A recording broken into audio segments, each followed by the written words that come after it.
Good morning students, how are you? I hope you are fine. Today we are learning about lesson number 1 भाषा, लिपि और व्याकरण. आज हम इसकी बुक का एक्सरसाइज लर्न करेंगे. Okay, let's start. देखिए क्वेश्चन नंबर 1, भाषा क्या है? भाषा क्या है? विचारों का आदान प्रदान. भाषा क्या है?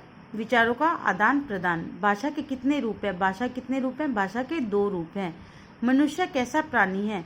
मनुष्य कैसा प्राणी है? मनुष्य सामाजिक प्राणी है. मनुष्य कैसा प्राणी है? मनुष्य सामाजिक प्राणी है. भाषा का मूल रूप कौन सा है? भाषा का मूल रूप कौन सा है? मौखिक है. कौन सा है?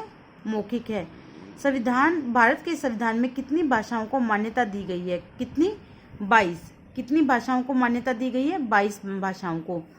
भाषा के संविधान में स्वीकृत राजभाषा है. कौन सी राजभाषा है? हिंदी. हिंदी क्या है? हमारी राजभाषा है संविधान में.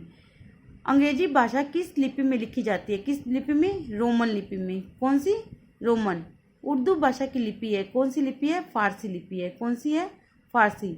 भाषा के शुद्ध रूप का ज्ञान कौन कराता है? कौन कराता है? व्याकरण कराता है. भाषा के शुद्ध रूप का ज्ञान कौन कराता है? व्याकरण. व्याकरण के कितने अंग होते हैं? कितने अंग होते हैं? 3 अंग होते हैं. व्याकरण के कितने अंग होते हैं? 3 होते हैं. ठीक है. नेक्स्ट देखिए,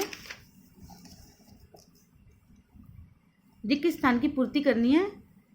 भाषा के मुख्यतः 2 रूप होते हैं. कौन कौन से? मौखिक और लिखित. मौखिक और लिखित. भाषा का प्राचीनतम रूप है. कौन सा है? मौखिक रूप है. भाषा का डैश रूप लंबे समय तक विचारों को सुरक्षित रखता है. कौन सा रूप सुरक्षित रखता है? लिखित रूप. क्योंकि मौखिक रूप होगा वो तो हम कुछ दिनों के बाद क्या होगा? भूल जाएंगे. हमारे मस्तिष्क से क्या होता है? वो निकल जाता है. लेकिन जो लिखित रूप है वो लंबे समय तक सुरक्षित रहेगा. उसे हम कभी भी उठा के पढ़ सकते हैं. हिंदी डैश लिपि में लिखी जाती है. कौन सी लिपि में? देवनागरी लिपि में. कौन सी? देवनागरी में. प्रति वर्ष डैश को हिंदी दिवस मनाया जाता है. कब मनाया जाता है हिंदी दिवस? 14 सितंबर को. कब? 14 सितंबर को. व्याकरण के डैश अंग होते हैं. कितने अंग होते हैं? 3 अंग होते हैं. व्याकरण के कितने अंग होते हैं? 3 होते हैं. आपके स्कूल में कौन कौन सी भाषाएं पढ़ाई जाती है? उनकी लिपि का नाम भी लिखिए. अंग्रेजी, अंग्रेजी कौन सी लिपि है? रोमन. हिंदी, हिंदी कौन सी लिपि है? देवनागरी. पंजाबी, पंजाबी कौन सी है? गुरुमुखी. कौन सी है पंजाबी की? गुरुमुखी. अब देखिए आगे नेक्स्ट. निम्नलिखित भाषा का कौन सा रूप प्रयुक्त होता है वो आपको बताना है. भाषण है. भाषण कौन सा है? मौखिक रूप है. समाचार पत्र ये लिखा हुआ होता है तो लिखित रूप. काव्य पाठ लिखित होता है, लिखित रूप. पत्र लिखा हुआ होता है, लिखित रूप. पुस्तक लिखी हुई होती है, लिखित रूप. बातचीत, बोलना यानी कि मौखिक रूप. नेक्स्ट देखिए, भारत के इन राज्यों की किस भाषा का प्रयोग होता है बताना है. पंजाब में पंजाबी. तमिलनाडु में कौन सी भाषा बोली जाती है? तमिल. उत्तर प्रदेश में कौन सी बोली जाती है? हिंदी. केरल में मलयालम. आंध्र प्रदेश में तेलुगु. कर्नाटक में कन्नड़. एक बार फिर देखिए, पंजाब में पंजाबी, तमिलनाडु में तमिल, उत्तर प्रदेश में हिंदी, केरल में मलयालम, आंध्र प्रदेश में तेलुगु और कर्नाटक में कन्नड़ भाषा बोली जाती है. भारत के 5 शहरों में देवनागरी और रोमन लिपि में लिखना है. ठीक है, तो देवनागरी लिपि में लिखते हैं यानी हिंदी में लिखना है. श्री गंगानगर, जयपुर, कोटा हमने राइट कर दिया. रोमन में यानी इंग्लिश में राइट करना है तो इनकी स्पेलिंग राइट कर दी. श्री गंगानगर, जयपुर, कोटा. Okay, understand. अब देखिए और देखते हैं और नाम.